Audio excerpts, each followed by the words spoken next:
یقیناً بہت ہی افسوس کی بات ہے. میں سمجھتا ہوں کہ جن لوگوں کی غیر حاضری ہے ان کی محبت کی کلی کھل گئی ہے، اور ہم لوگوں کو نظر پہ رکھنا چاہیے کہ جو لوگ دعوے کرتے ہیں ان مرحومین کی شخصیات کے تعلق سے محبت کے، ان سے ہمیں ضرور سوال کرنا چاہیے کہ آپ کی محبت ہم کو دیکھنے کو نہیں ملی. جہاں آپ کو اظہار کرنا چاہیے محبت کا وہاں آپ نظر نہیں آئے. محترم حضرات، میں سمجھتا ہوں کہ ہو سکتا ہے کہ کچھ لوگ ایسے ہو سکتے ہیں کہ صبح لوگ گئے ہوں اس لیے شام کو نہیں آئے، پتہ نہیں شام کا بھی پتہ نہیں پروگرام ہے، یا ہو سکتا ہے آپ شام کی اطلاع نہ ملی ہو، ایسا بھی ہو سکتا ہے. لیکن محترم آصف صاحب، میں پروگرام وہاں ہوتا ہی نہ، وہاں کا پروگرام ہی نہ بنتا، لیکن آپ لوگوں کی میں جانکاری میں دینا چاہتا ہوں کہ اسی رمضان شریف میں میرے سگے چھوٹے بھائی کا انتقال ہوا، اور اس کی وجہ سے میں پروگرام میں نہیں کرنا چاہتا تھا. ظاہر حال یہ پروگرام میں جو اسپیکر کا استعمال ہوگا تو میں نہیں چاہتا تھا، لیکن شاید یہ اللہ کے منظور تھا کہ جو میرا اتنا عزیز دوست ہے اس کی تعزیری نشست کی سعادت حاصل ہو، اس لیے جو ہے وہ یہ پروگرام وہاں سے ملتوی ہو کے ہمارے یہاں منعقد ہوا. ورنہ مجھے تو جو ہے وہ سمجھانے کی بھی ہم نے اور مولانا سفیان صاحب نے کوشش کی، لیکن سمجھ میں ان کے نہیں آئی. لیکن میں تو یہی سمجھتا ہوں کہ اس لیے سمجھ میں نہیں آئے کہ یہ سعادت میرے حصے میں آنا تھا. اور محترم یہ میں بتا دوں کہ محترم آصف مالوی صاحب کی اسی 25 دسمبر 2017 کو کسی اسکول میں ایک ایگزیبیشن کا پروگرام تھا. اس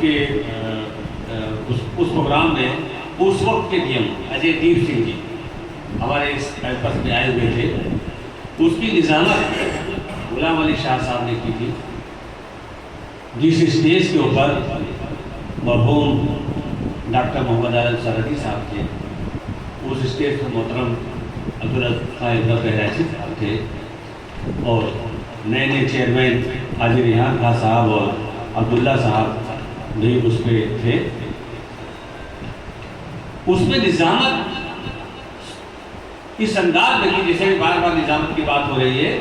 محترم آصف صاحب، میں بتاتا ہوں کہ ایک ڈی ایم صاحب جو ہے وہ غلام علی شاہ صاحب کو دیکھتے رہے،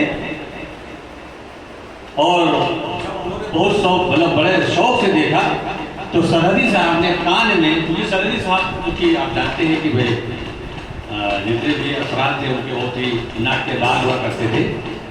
ڈی ایم صاحب سے کہا کہ یہ آپ کے کلیکٹریٹ کے بابو ہیں.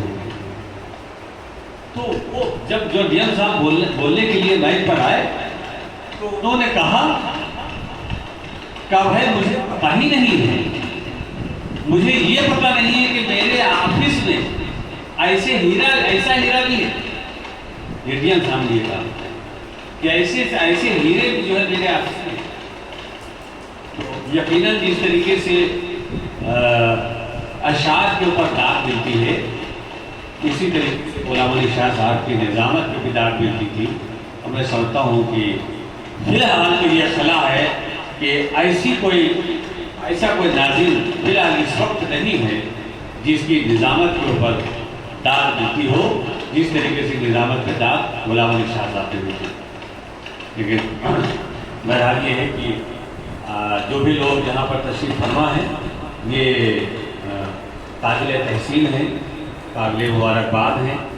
آپ تمام لوگ صرف جو ہے وہ سوشل میڈیا کے اوپر دعوت مطلب اس کی جو ہے انفارمیشن دیکھ کر اور اس کو اپنی دعوت سمجھ کر اس کے بعد میں صرف غلام علی شاہ صاحب کی محبت میں یہاں پر تشریف لائے.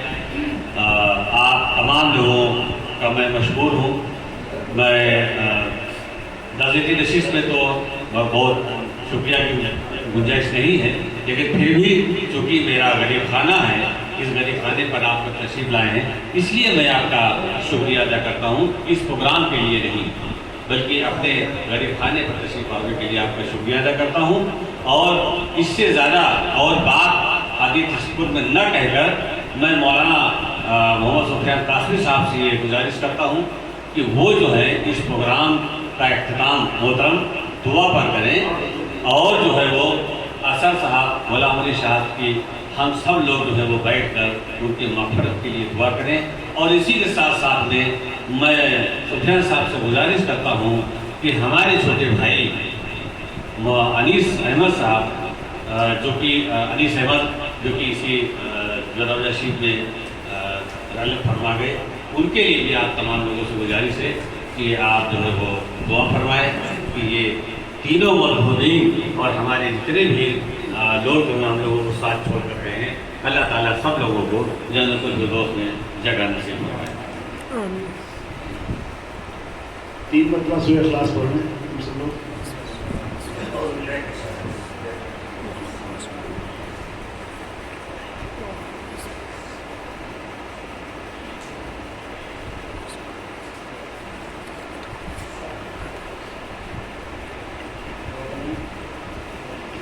اللهم صل على سيدنا محمد وعلى آل سيدنا محمد وسلم.